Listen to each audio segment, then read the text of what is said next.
a Great Lakes Academy Learning Lab production. Tips every educator should know about working with students on the autism spectrum. Just a few things to note before we begin with our top 10 list. These notes are taken from my experience working with students on the autism spectrum as a teacher for many years. Also remember, all students are individuals. There's no one size fits all in education. This is not an exhaustive list, but also some of the things on this list might not work with everyone.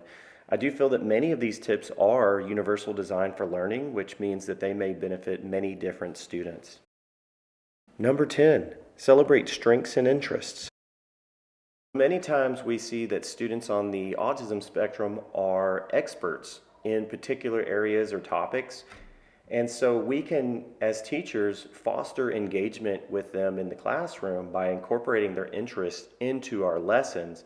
All the while, we can encourage branching out into new topics to expand their learning. So for example, if you had a student who was very much into technology, building things, what you could do is encourage them to join the robotics team or the robotics club, where they could get advantages in two-pronged. One would be that they'd be able to build confidence by showing off their knowledge, and the other one would be that they'd be a part of something where they're learning new things and they're even practicing their social skills and cooperative learning with other students. Number 9, understand anxiety. Part of understanding anxiety as a teacher is knowing that it doesn't always show itself as tears or frustration. It can be something that is very much an internal battle that we don't see going on under the surface for the student. So knowing that, it becomes even more important for teachers to provide a calm, organized classroom with consistent routines and expectations. We can also teach calming strategies to help them alleviate these anxieties or fears. Part of that would be like deep breathing, taking breaks, or mindfulness tools. Number 8, build positive relationships. In all my years of teaching, building positive relationships with students has probably been the most beneficial and the most rewarding aspect of my role.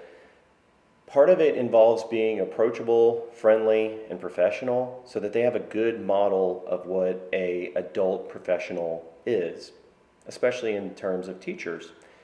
Showing interest in their lives and hobbies is really important because I feel like it shows them that you care. And I think it's also important to share a little bit about yourself too. Share stories about your family, your pets, what it was like when you were younger, those types of things, so they have a connection with you. And where you have similar interests, I say talk about those often to build on that. And then lastly, when frustration does arise, stay calm and be supportive and offer them help and choices and guidance, because in those moments when you have a good relationship with a student, that's where it goes the furthest, that they'll be open to listening to your advice because they know you care. Number 7, give positive feedback and positive reinforcement. Students thrive on recognition of their effort and growth, so offer praise frequently for progress and persistence. Positive reinforcement motivates and builds self-confidence. Personally, I don't think there's anything more humbling than seeing a student who genuinely struggles put their best effort forward. One tip about offering praise: make sure when you do it, you're praising them for their hard work and effort. And if you do this, you will see them continue to put their best foot forward. Number 6, support executive functioning skills. Some difficulties regarding executive functioning may include organization, attention, or task completion. Teach strategies like using planners, checklists, or digital calendars to help keep students organized. Break assignments into manageable steps so they don't feel overwhelmed or that they have too much on their plate. Also, provide check-ins and prompting as needed to help students stay on task. Number 5, encourage flexibility in thinking. Rigid thinking is a common trait amongst students on the autism spectrum, and it can make adjusting or adapting to change very difficult for them. So ways that you can increase flexibility in thinking would be to use games or activities in the classroom that practice flexibility. So for example, you could do a game that you commonly play, only this time change the rules. Modeling by demonstrating your own openness to new ideas is important as well. So for example, if a student came to you with an idea on how they wanted to complete their project, then it would definitely be worth considering to show your flexibility in how you have them do their assignments, especially if it doesn't change the outcome for the learning. Also, explain which rules are flexible and which are not, and why. Number 4, be mindful of sensory needs. Being mindful of sensory needs is really important in the classroom because some students may be very sensitive to noise, light, textures, or busy environments. So, reduce unnecessary stimuli in the classroom.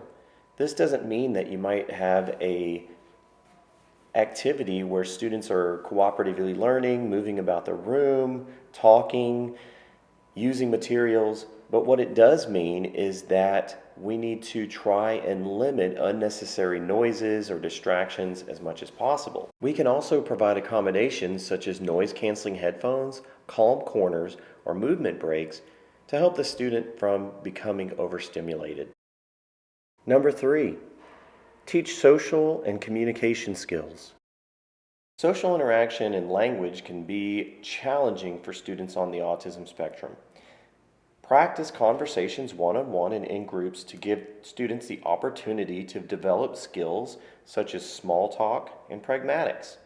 Give direct, clear instructions, avoid sarcasm, figurative language, or ambiguous language because these students can often take things literal and they may become confused. Also, encourage self-advocacy so students can express their needs, becoming even more independent in the classroom. Number 2, maintain structure and routine. Most of us seem to thrive on structure and routine, and that's no different for students on the autism spectrum. Consistency provides security and reduces their stress. We can use visual schedules, timers, and charts to help support their independence and so that they know what is happening in the classroom. And we can also give advance notice of changes such as assemblies or field trips. In my classroom, I had a change board, dedicated portion on the whiteboard, and I would put in upcoming field trips, pep rallies, and things of that nature. And leading up to them in the week or 10 days, I would refer to them often and say, just be prepared because we've got a change coming up on this day, so they had advance notice. Number 1, practice patience and understanding. Patience and understanding are really important when it comes to behavior because behavior is a form of communication. Remember, if a student is exhibiting certain behaviors, they may be trying to communicate their needs. So we look for the function of the behavior or the underlying causes. Have they been feeling overwhelmed? Has there been a miscommunication? Do they have unmet needs?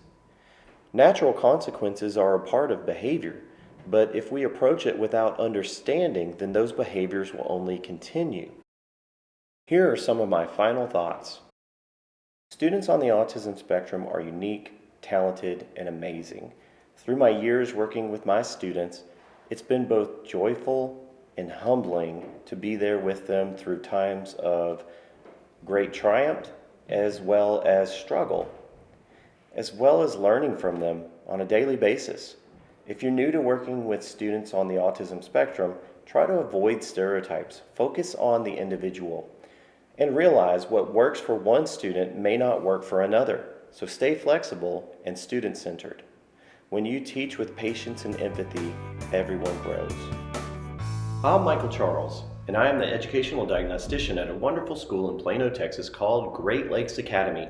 It's an excellent school choice for students with a learning difference or diagnosis, which can make learning in the traditional large classroom challenging. If you found this video useful, please give it a like and subscribe, and look for more informative content from our channel.